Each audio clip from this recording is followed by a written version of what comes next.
Hello, hello, good afternoon, good morning, depending on where you are logging in from. We are going to give everyone a few moments to come into the webinar session. So come on in, make yourselves comfortable, and get ready for this awesome conversation.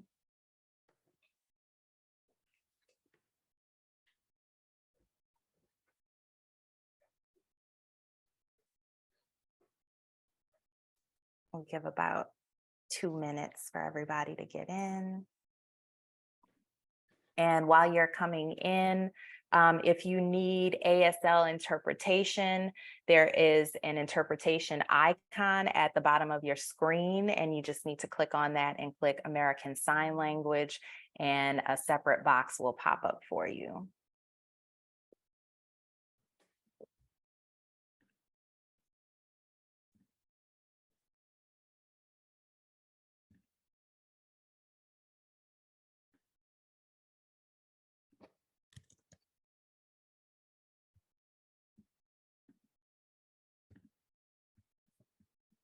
Okay, so we've got a pretty good crowd so far, so I think it's safe to get started. Jonathan, what do you think?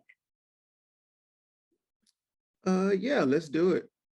All right, so my name is Lonnie Swain. I am going to be one of your co-hosts today. My background is in radio and television, and I am especially passionate about the work that Equiticity is doing, and I'm happy to be here to support this webinar series. My co-host is Jonathan Stafford. Jonathan, you can introduce yourself. Hello, my name is Jonathan Stafford. I am the Culture and Engagement Manager at the Washington Area Bicyclists Association in Washington, D.C. I work on diversity and inclusion programming. I am so excited to be here with this group of folks. Some of them I have only met virtually, but so happy to be here and looking forward to the rest of this series, which has been so fruitful so far. Awesome. And a big shout out to Renaissance One Group, our American Sign Language interpreters, for the ASL interpretation. Just a reminder, if you're just getting into the room, there is an ASL interpretation icon at the bottom of your screen. If you click that, just click American Sign Language, and a separate box will pop up for sign language interpretation. So welcome to today's webinar. The topic is community bicycle rides, ritual on two wheels. Jonathan, you are a bicyclist, correct? I am. I made sure to put on my cycling cap and everything today. Yeah. I see. I tried to be a bicyclist for like 5 seconds during the pandemic. It didn't work out too well because I was having to like put my bike in my car and drive to a path because I was too intimidated to drive with a lot of cars nearby. So I'm a retired bicyclist. I may get back in the game after these conversations, but excited to talk about the ways in which bicycling is creating and has created so much ritual in so many different communities and collective togetherness. Jonathan, do you have any personal story or experience in terms of ritual, or how the topic pertains to you? Oh my goodness.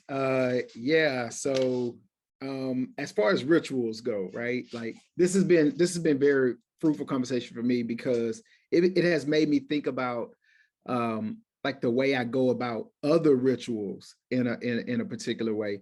For me, I don't do as many like organized rides as I used to. I used to go out on club rides. I used to go, do party, not party pace, but like a Friday night bike club and Saturday night streets. And when I was in Houston, I did critical mass.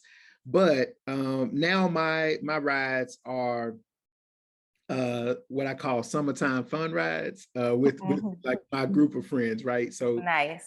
Somewhere between 3 and 10 of us will get together and head out to a destination, to a place, location, whether it's Nats Field or to a brewery, ice cream. You're always going somewhere, going to explore the city, going to meet some other folks, see what's out there. We all happen to be at various levels of bike nerdery, so that helps a little bit. Uh, Awesome. but it's always this is always a way to find your people, right? And so for everyone, I think even talking with everyone that's here today, like everybody has found a way to make this a part of their like lives and part of their community, and they found their people, right? Yes.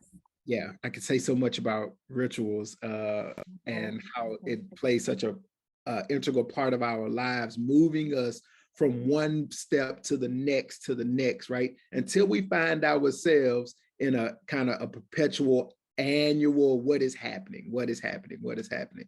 As someone who has a birthday quickly approaching, just Okay. want to cash at me, who has a birthday quickly approaching, it is a reminder that things do happen in cycles, and which, you know, is a little play on words, but it does, right? Like, and we have an opportunity to relive those things time and time and time again. Someone sent me a picture from a birthday I had 2 years ago where we all took a picture together, and they sent me that picture as a reminder of something that had happened. And so I'll probably plan to do another birthday ride this May, you know, just because it is the nature of how we do things. I love that. I love that. Your official yearly birthday ride. Yeah, and if you get to DC, I'm happy to get you comfortable on a bike enough to where you can feel comfortable pulling it back out again and be unretired. Sounds like a plan.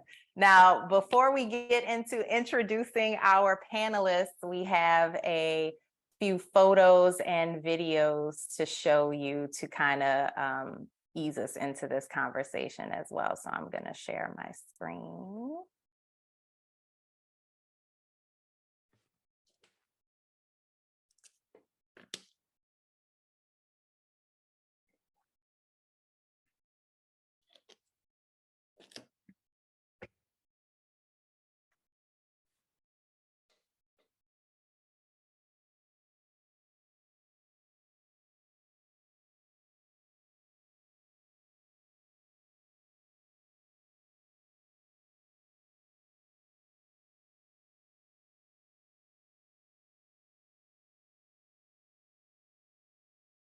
We made it all the way here. For some of you, that was the longest you've ever ridden a bike. So let's make a lot of noise for all of the first timers. Clap it up for all of the first timers. Okay, so if you're here, that means that you care about your fitness. That means you care about staying out of trouble. That means you care about yourself, and that means you care about your future. So clap it up for everybody out here that came out here. Great job. Continue coming back and continue supporting the program, okay? I'm really, really happy that all of y'all came out today. I want everybody to repeat after me. Everybody stay safe, Prime. Good job. Clap it up. Clap it up. All right.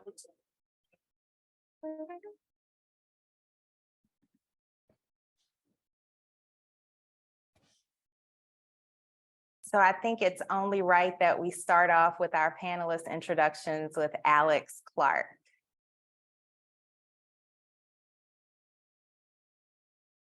Good morning, everybody. Is it morning or it's afternoon? So let me get that right? It's Friday nonetheless, right? Yes. Good afternoon, everyone. My name is Alex Clark. I am a health and physical education teacher at Dunbar High School and founder of Prime Ability Youth Cycling, where we use bikes to keep kids off the streets. We use bikes to steer kids in the right direction. And our mission is to build communities and inspire young lives through fitness. So whether it be bikes, whether it be other things, we kind of use that as the tool to really empower our young kids. Our program started through the pandemic, just as a way to keep kids active, and just as so many people during the pandemic picked up cycling and picked up other activities, we wanted to make sure that we provided those same opportunities for our students, not going to school, not necessarily having the opportunity to be around their friends. We thought that cycling could be a great way for them to stay social, stay in shape, and to also learn a lot about their city. And so that's kind of where our program kind of rooted from. Going from there, our program has kind of manifested into so many different things, whether it be just our community ride program that we started during the pandemic. We have a mountain biking team now, which we have like so many kids that are a part of that now, which has opened eyes for a lot of our young people. And then very new this year, we started a mechanical program where we built a bike shop inside of our school, and students are learning how to build bikes, how to fix bikes, and with the potential of becoming bike mechanics. So super happy to be here today to share, the things that we're doing. I'm excited to learn about the things that others are doing out there in their communities, and hopefully I can learn a lot from you. So thank you. Awesome. Thanks, Alex. We're happy to have you. Now, Doc Wilson, if you could introduce yourself and tell us a bit about the work that you do. Good morning, everybody. My name is Doc Wilson. I'm in Seattle, Washington, and I'm the founder of Peace Peloton. Our organization, like Alex's organization, started during COVID. It came about born from the energy of the murder of George Floyd. Some friends and I got together who are also cyclists, and we wanted to bring people together to do something positive. As you recall, there was a lot of negative energy in the air. People were looting and protests were everywhere. So we wanted to develop something that was a departure from that negative energy, and we landed on cycling, selfishly because we're all cyclists, and also bikes and cycling, it's pretty disarming. I don't ever recall hearing about a drive-by cycling, right? So families are on bikes. There's so many different entry points to cycling. It just seemed like the right thing to do. So we organized a bike ride from Alki Beach to the Northwest African American Museum here in Seattle. It's about a 10-mile ride, party pace, no drop. It was supported by one of the local bike shops, so their bike mobile followed the bike ride. We had an expectation of about 30 people, and I stopped counting at around 450. It was just an amazing turnout. Yeah, and we did it 2 more times every Saturday after that, and we kept getting hundreds of people showing up. So I decided to, and I say I because I'm one of the founders, but I'm now the executive director because the other founders, they had lives that they wanted to prioritize, and I wanted to follow this through.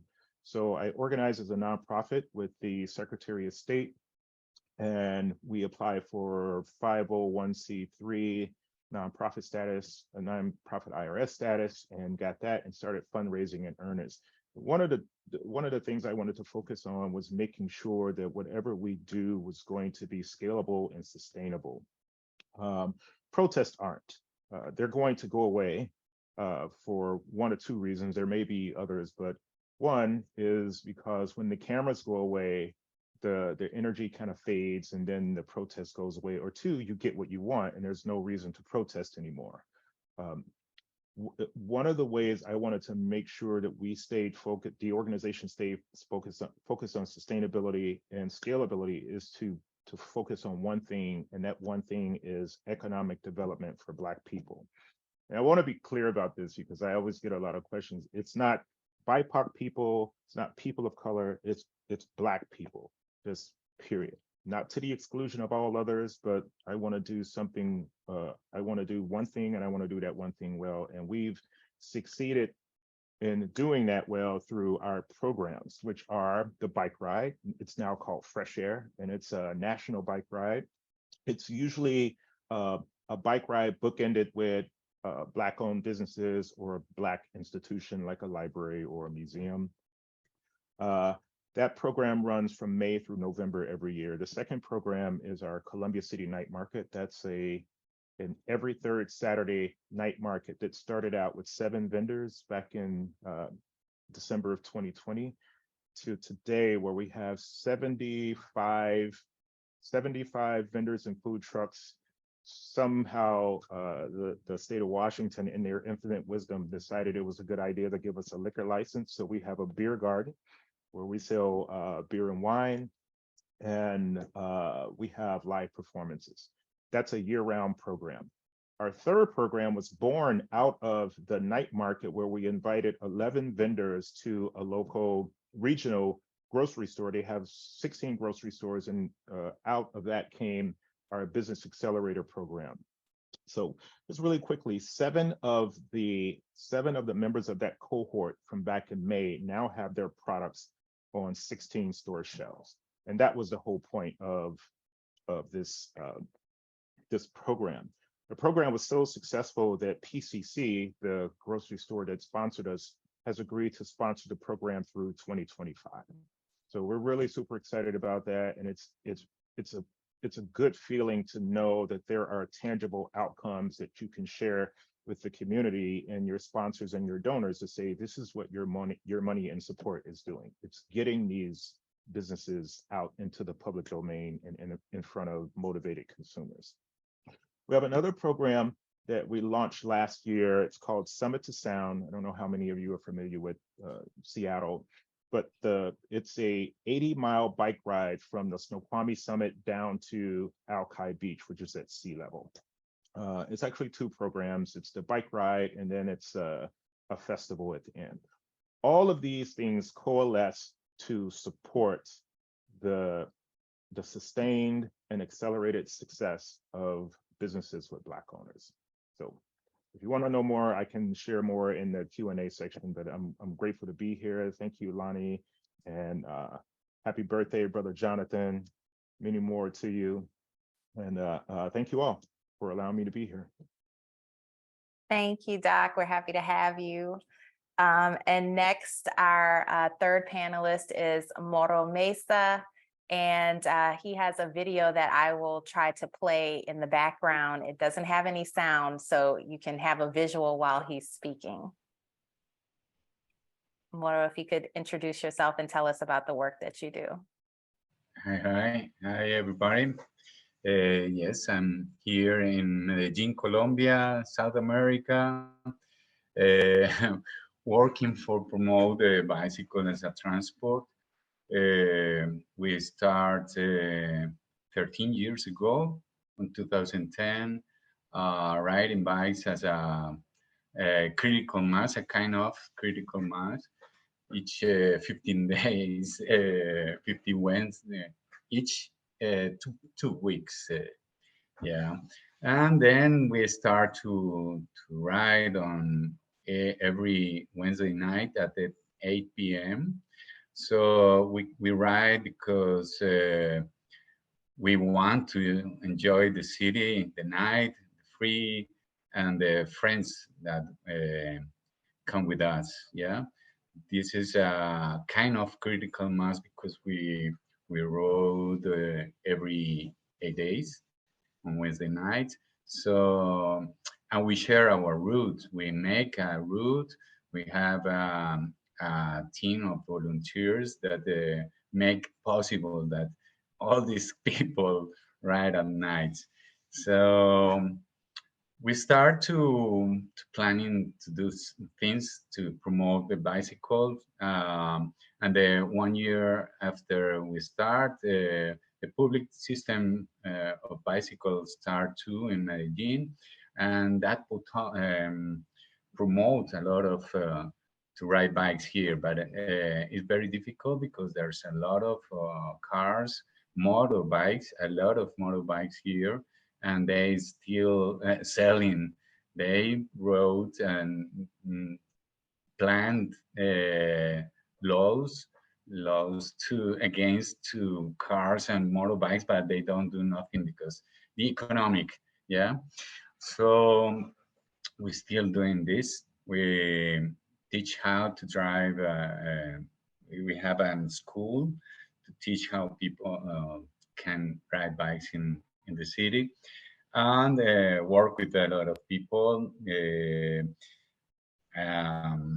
I don't know, we prepare, we make the prayer route on Monday night, and then we share on the Tuesday, and we ride on Wednesday. We test and meet to evaluate on Thursday. So this is a lot of work to volunteer just for fun and to share the city, to show all other thing that you can move in the city. That's why we're doing. Awesome. Thank you so much, Mauro. We're so happy to have you. And just a reminder, we will be getting to audience questions. So if you have some, if you could drop them in the Q&A box, we'll be happy to get to those once we get to the Q&A portion. Awesome. I'm going to start us off. Easy softball question here. No, it's not. It's really not.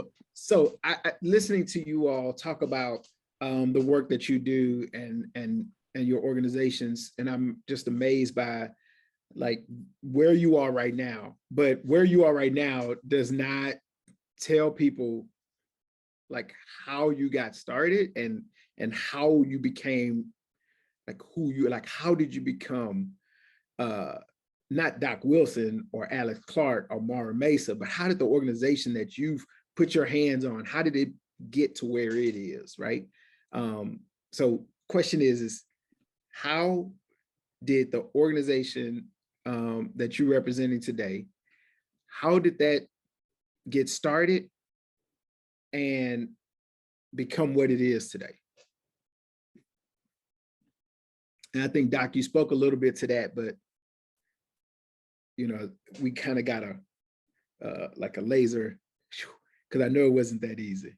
Yeah, I could take this one. I could take this one, definitely. I think that when starting anything like that, it starts off with that passion that you have, and it also starts off with, I guess for me, it started off with like, what problem are you trying to solve? And I think that like all of our panelists so far, there was something that they were trying to provide for their community, and there was something that they were trying to solve for their community, right?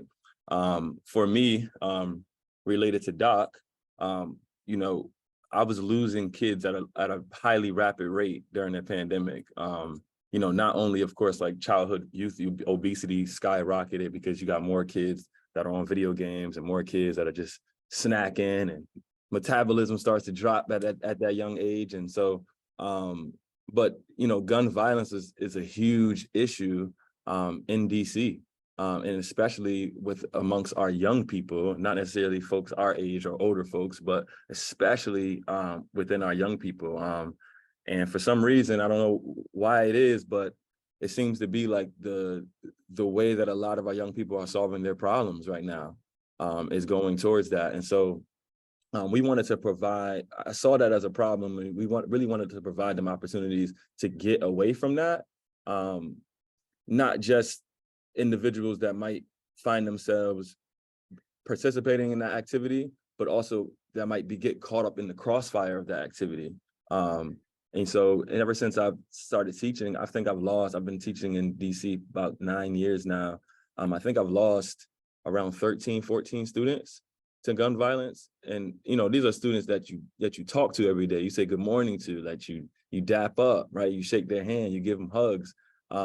These are students that are falling at that rapid rate. And so, you know, really, you know, if you look at any of our apparel or hoodies or T-shirts, you know, one thing that you'll see consistent is more kids on bikes, less kids on the streets. And, you know, I think that like the name Primability doesn't ring well for the young people. It's really that hashtag that rings well for those young people, because there's a lot of young folks that, you know, we can say that our youth, you know, that are from low income or impoverished areas or disadvantaged areas. That's one thing that we can say. However, there's a lot of them that want to get out of that. So there's some that, you know, that are proud to be, and I think a lot of our students are proud to be from where they're from. But there's many of them want to get out of it, and they want to get out of it right now. And so that I think that one thing that we were trying to solve, but also it developed within them, that they started to realize the power of what the bike can actually do. You don't have to Uber, you don't have to get on that metro, you don't have to walk, right? You can simply just get on your bike and you can go anywhere. We've had students that have lived in DC their entire lives, and have never been on a bike trail and have never seen the beauty of their city. They've seen so much negativity in their city. And that's kind of like the lens of which they view it. But now they're able to see like there's good, there's bad, there's in between.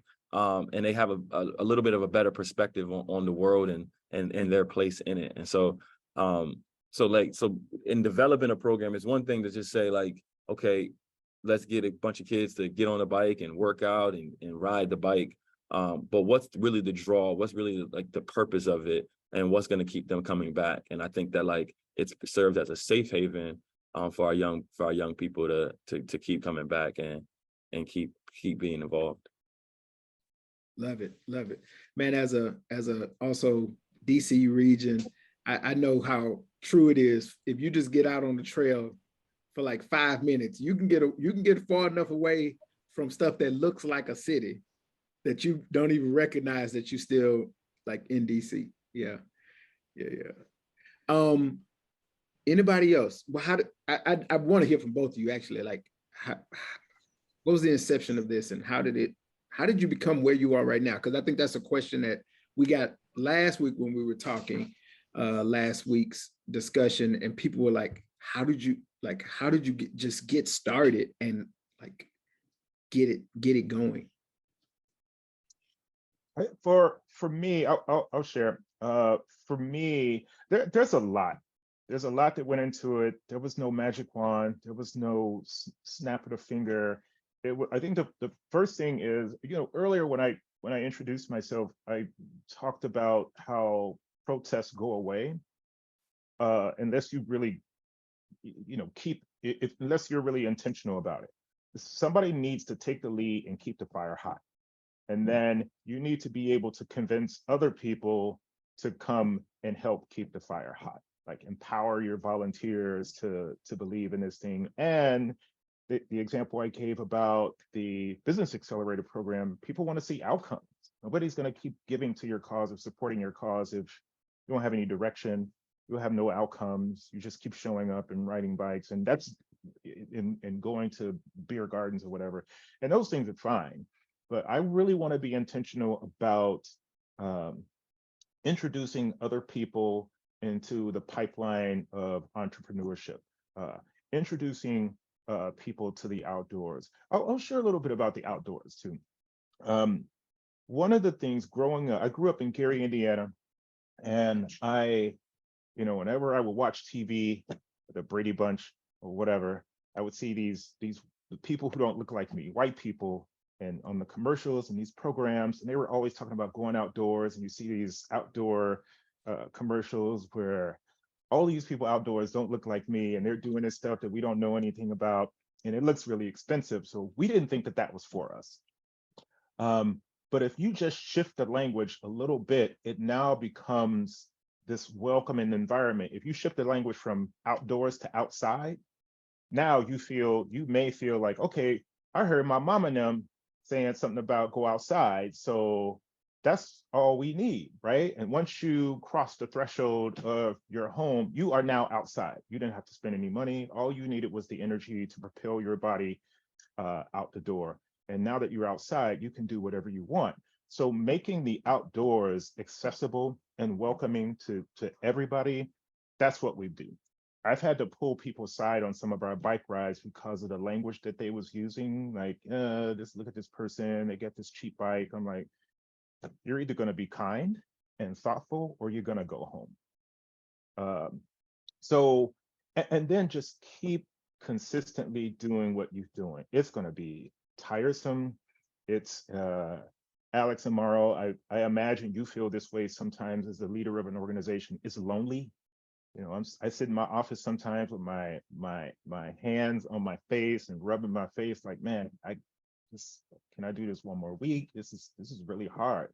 You really have to demonstrate that you believe in what you do, and then continue to convince other people that this is a good thing, continue to show outcomes, continue to show up, even if you're the only one there in the rain. It's just keep on keeping on. I just saw a screening. This young brother's named Monte is from the projects in Virginia, I think Norfolk or something like that. And the film was called Can't Stop, Won't Stop. It tells the story of this young brother who grew up in the projects, who became connected to the cycling community. And now he's in, have you guys seen that film? I'll send it to you. I'll send it to you later. Anyway, Can't Stop, Won't Stop. From the projects, he's now in college, and he's crediting his introduction to the bicycle and the cycling community to him leaving this place that bore him, right? If he's a product of the projects, but now he is also reaching, and he's become a mentor, and he's reaching out to other people. Just make people feel like they belong. The outdoors is for everybody. You don't have to like, we don't all have to like everybody, but at least be respectful and thoughtful and appreciate that we're different. Appreciate what makes all of us unique. I know I said a lot, but because there is a lot that brings these things together. I think a lot of people, when they come up with a cause, and some of them are good, some of them, whatever they are, it's their cause, but there's no follow through, and it just goes away. You really have to, have the courage to, I had to give up some things. You know, I used to make a decent piece of money. I do not anymore. But then I learned to live with less. I'm so happy when I can get on my bicycle and ride, just feel the outdoors. It's such therapy for me. I remember taking my bicycle, and I'm going all off because I'm passionate about it. I remember doing a bike trip to Southeast Asia, and I was in Cambodia. I didn't know where I was. I kneeled down next to my bike and started talking to my bike and said, it's just me and you. If you get me through this, I'm gonna get you through this. Let's do it together. So my bike and I are pretty much as one. And anyway, stay committed, stay passionate, stay focused on what you do. That's how I came about to be where I am. Okay. We start because a friend, a girl, was so worried and boring of take buses, bad, very service, very bad service, very fast. They stop wherever they want. They contaminate. They go very fast, very dangerous, and it's so long, so spaced the time they pass to the stops. So she started to talk with some friends, and that's a tendency of critical masses in Colombia, in the world, and so she wants to construct a special bike for ride on the cities, an urban bike, because they always sell mountain bikes or routes bikes, but never for to move on the streets in the city.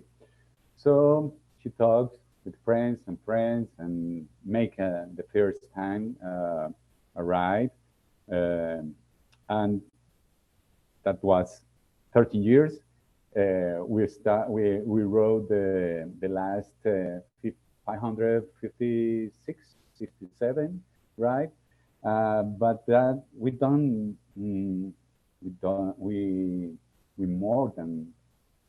make things more than that, right? We share, we assist to different spaces where the politicians talk about the cycleway where they are well constructed, but it's very difficult with them. And as Doc said, we have to talk about economics, because the volunteers, you say it's okay, they work, but we need money to sustain us ourselves. So we start to make tours by bicycles, or the bicycle school, yeah, and to contract with the government and the private companies, but it's very difficult here. And by now, it's very difficult with this government that we don't see coherence or a line where they are working seriously. They leave on December, so we are expecting who's coming, yeah, to direct the city. So as one person say in the chat that it's very interesting that the the things that we are working on in the road in the rides, because they share, they know each other, they see that they can go every place by bike, unless because we are a very mountain valley, very close and mountains. It's a lot of mountains here, so many people say no, I can go there by bike, but for the workers it's very important because you can keep 30% of your payment of the month if you are going by bike, or for health, or for mobility, for faster. You can go faster. We are collapsed of cars. We have a lot of problems with the contamination peaks in 2 times a year. Very, very dangerous. And the congestion is it promotes violence between people and all the chaos that make the city.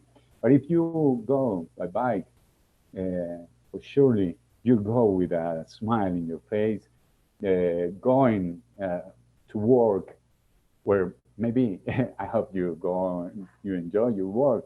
But if you go or you go out for your work that you hate or you love, you always go happy wherever you go after you work or going to work. So that's health, mental health, physical health, and it's an alternative for transport. We have the only metro system in Colombia, and many things in the transport ways and systems, but the bicycle is teaching how it's easy, cheap, and simple to move in the valley. That's it.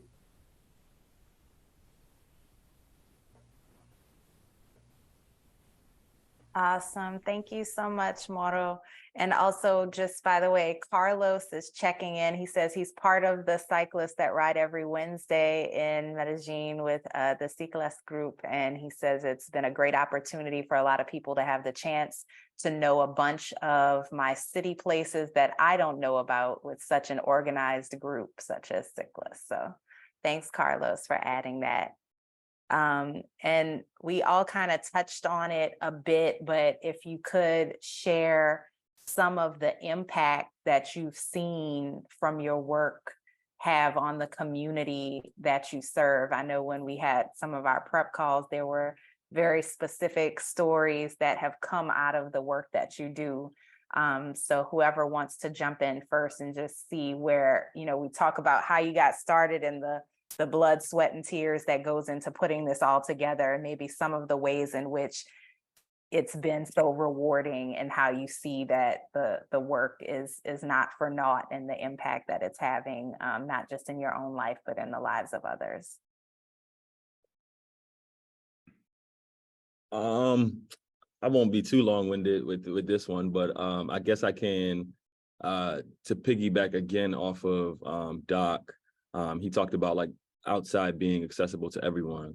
I think that, you know, I know that when I first brought up the idea of starting a bike program with the youth that I serve here in Washington, D.C., many of our students are used to, you know, traditional sports, cultural sports that are within our community, right? So your basketball, your football, your track, right? And so when I told them about like riding the bikes, and then especially in mountain biking, I think right away, you know, our students, it was a resounding, that's a white sport, right? Like that's what white kids do, right? That's not what I do.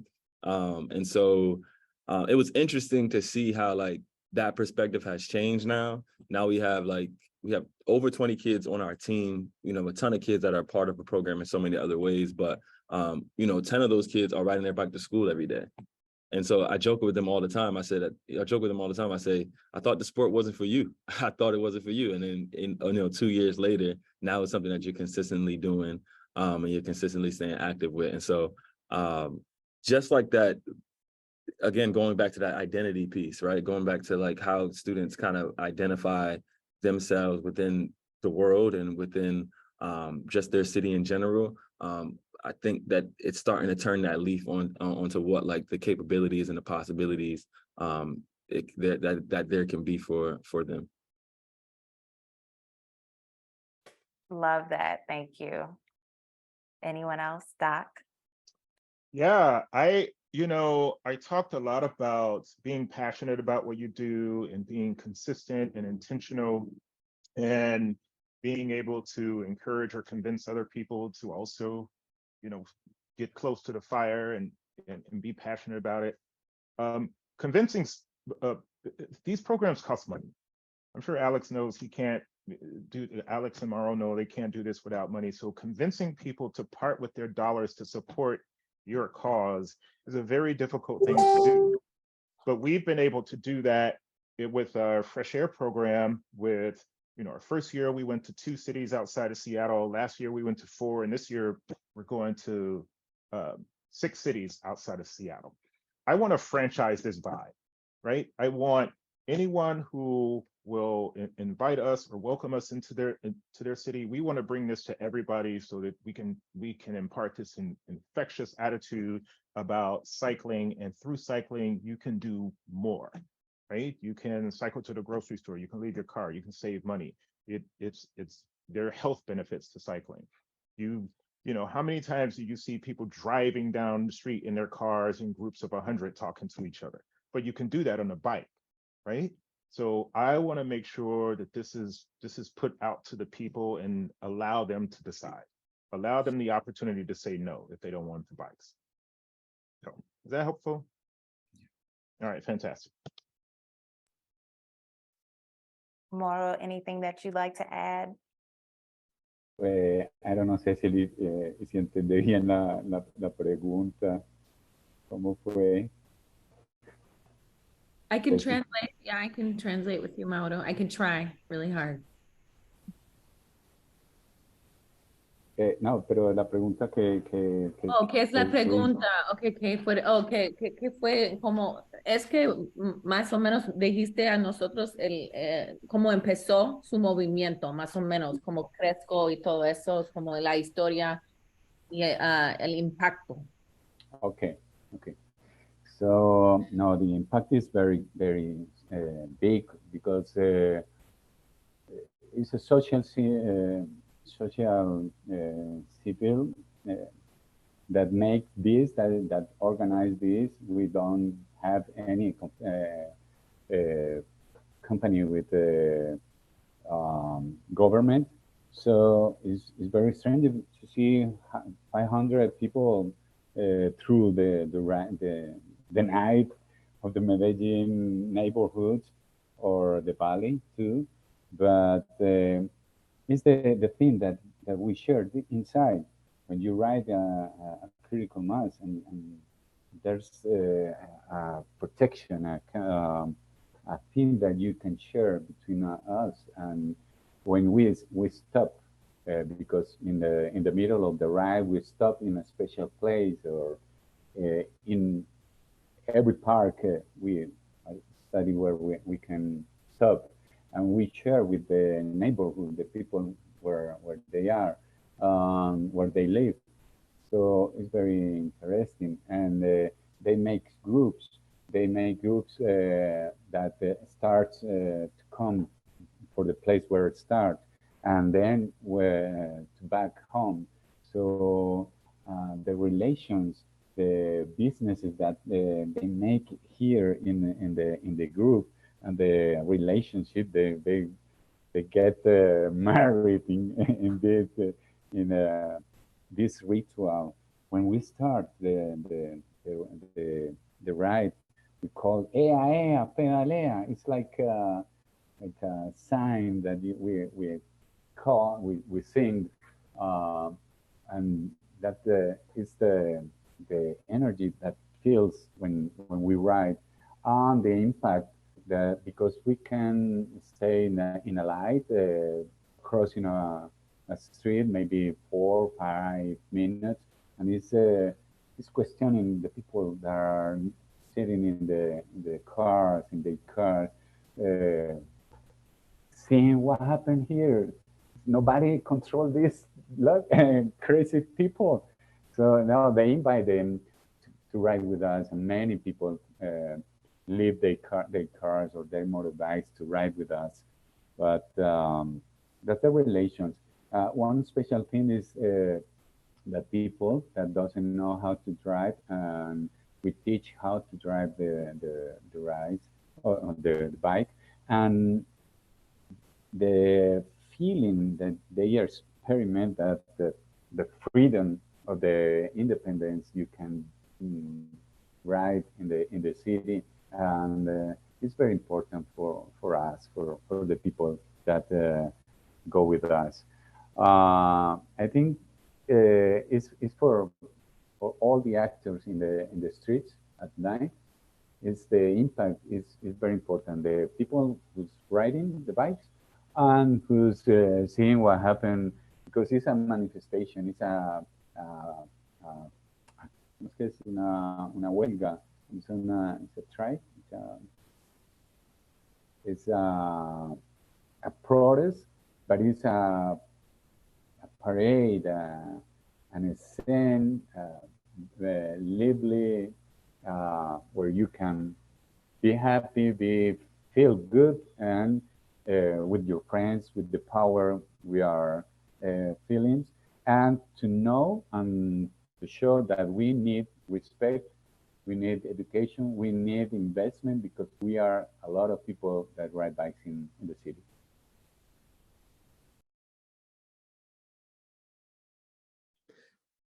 Wow, wonderful. Thank all of you. We're going to get into audience questions. We probably won't have a chance to discuss them all. Lonnie, can I propose that that if you see a question in there that really speaks to you, that you highlight that? I know we usually try to take them in order, but as this conversation has gone on, I know some questions came in that really might really speak to what we're discussing here. So if something pops out to you, but I'm gonna get us started with the first one. How have your programs, how have you been able to work with, the question is about Department of Transportations, but I want to broaden that a little bit. How have you been able to work with city government agencies in order to get your programming uplifted, supported? As to Doc's point, like, you can't do it for free, right? Like, how has DOT, city government agencies been supportive of your work? I'll take this one. Can you all hear me? Yes. So what I did, the approach that I took is, so I don't know how it is and how it was in DC and the cities where you all are, but the Seattle Department of Transportation kept putting out these messages to nonprofits and all of the people in Seattle that we want to reactivate these streets. We want to get more people out doing things. So I used their words in our proposals when I said, you're asking for these things, we're already doing them. How much more, how much grander of this program could it be if you gave us some money to do it? So it was kind of like this, all right, put your money where your mouth is. If you say you want us to do it, and that's one of the ways we got it. And then we developed a relationship with not just SDOT, but some of the other agencies, police, fire, all of these people. They became, stakeholders and partners in our events, and it went from there. Awesome. Yeah, I can jump in. I can also jump in on that question. We the accessibility to mountain biking trails aren't always the easiest thing in Washington, DC.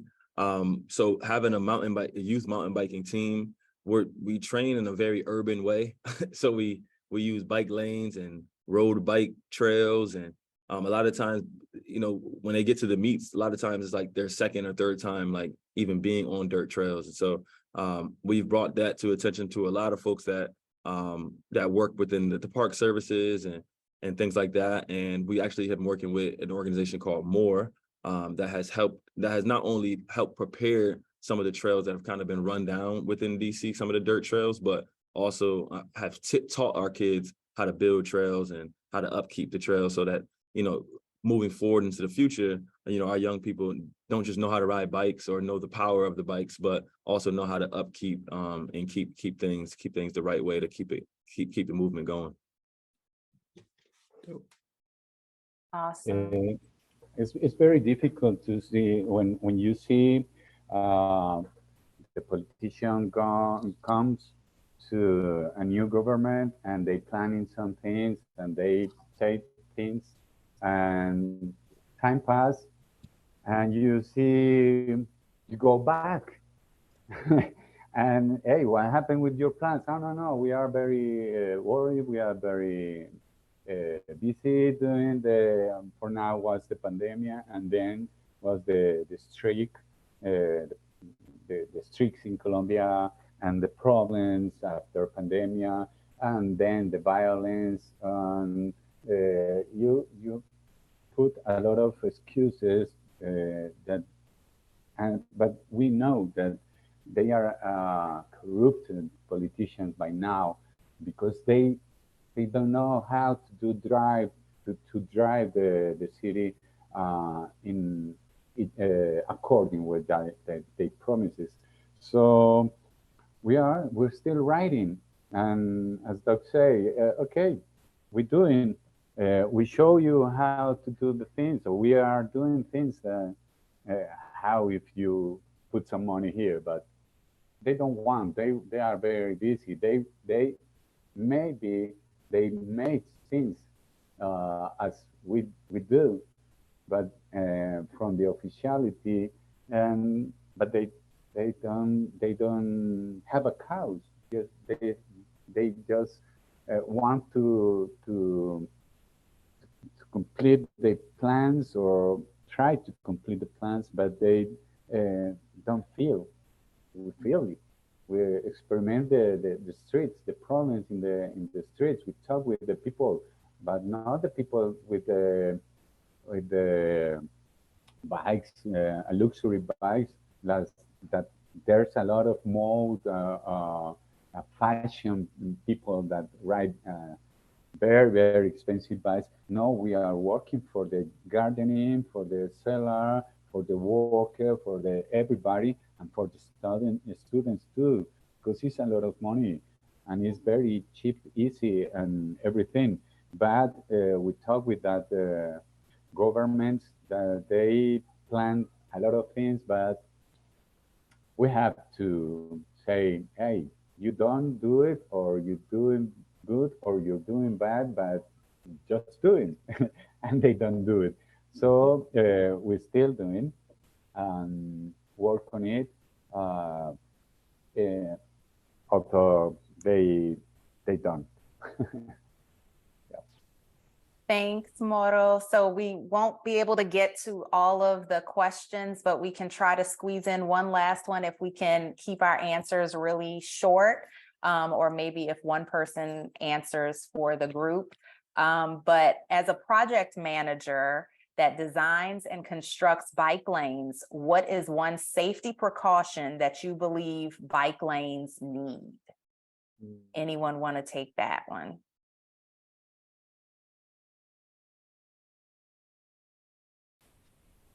For example, here in Colombia, it's a lot of motorbikes, and we don't want lanes, painting lanes in the streets that don't protect you. It's the speed, the control of speed, the control of the license, who's going to drive the motorbikes.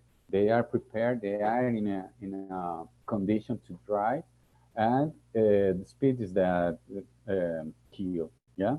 So if we don't have controllers, We can have a jersey separating and segregating, but if you don't have control, the motorbikes invading the invasion of the cycle routes is a lot of here, and it's very dangerous because if you are going in your motorbike, you go faster. So that's very, very difficult here. So it's a culture. We have to have people with knowing what happened in the streets, that if you are planning and you are not cycling, or you know leave the things in the streets, you know, are planning in the from the desk or from your office. You have to feel it.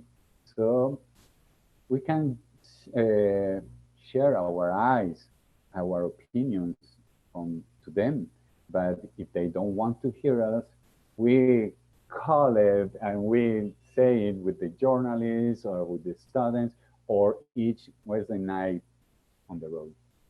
Yeah, absolutely. I like that. I like that. As someone, I'm sorry, I'm cutting the line because I think I would be remiss if I didn't say this, because this is the work that I do like daily.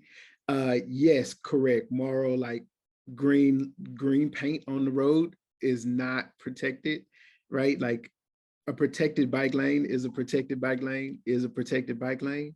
But also the one thing I would tell planners is plan for people who don't use traditional two-wheel bikes. We have a large disability community and an aging population who need tricycles, and they should also be able to fit in a protected bike lane. That's probably the one thing I would say, is start planning for bike lanes to also accommodate non-traditional cyclists. Sorry, I hate to cut the line like that. I'll have one thing to add too, to that question. I think sometimes we think about, I work with youth. I don't really work with adults as much when it comes to cycling. So, you know, here in DC, even before we started the community rides and the mountain biking team and all of those things, you know, kids were still riding bikes, but kids ride bikes in their way, right? So, you know, we might get clipped in and put our kid on and put our helmet on and go 40 miles. They want to get on their bike, listen to their music, pop wheelies all throughout the city. And so my thing is like, where's the lane that we set for them? Like, where's their spot? You know, the skateboard kids have a skate park, right? You know, there's Haynes Point in DC where these like top level cyclists can go ahead and just get a bunch of laps in. But like, where is that area for our young folks, for the wheelie kids, right?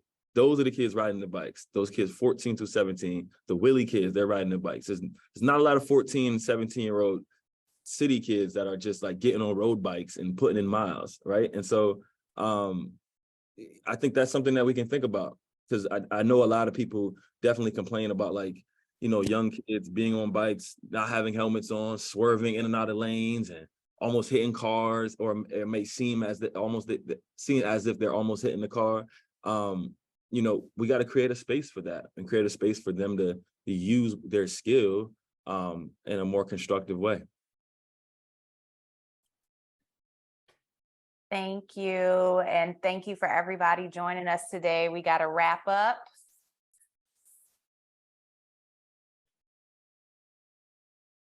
If everybody wants to give their contact information, how can people get in touch with you if they have more questions?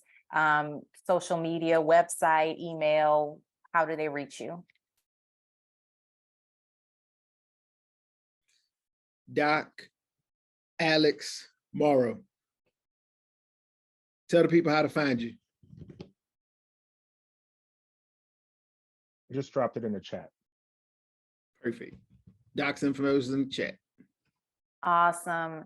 And to close out, I will play one last video.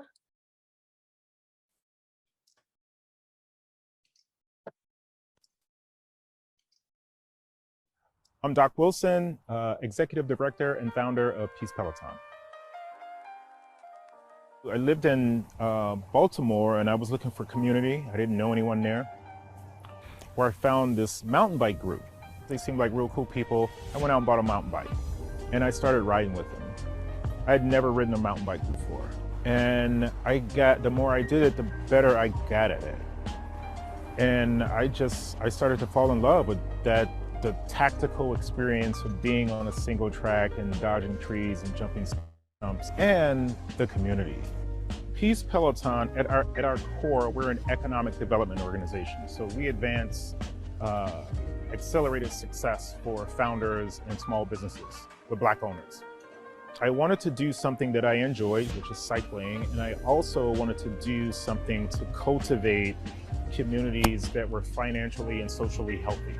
So I combined those, and then we started moving forward with these programs. So we went from the bike program, which is now called Fresh Air, to our market, which is one of the most successful programs that we have. People are getting on board, they're being supportive. In the 2 years that we've been around, we've raised close to $250,000. I enjoy being on the bicycle, man. I don't think it really matters what type of bike it is. Just being on that bike it's such therapy for me. And I'm so grateful to have surrounded myself with supportive people who are more knowledgeable in areas than I am not. I get really excited when I talk about this. Through my lens, I believe some misconceptions of cycling are that it's a man's sport, it's super expensive, you need a lot of gear to be able to do it right. There's a lot of entry points to cycling. You don't have to get, a multi-$1,000 bike and, $1,000 worth of gear to get out and enjoy yourself and engage in this experiment we call cycling. All you have to do is get on the bike and go. That's it.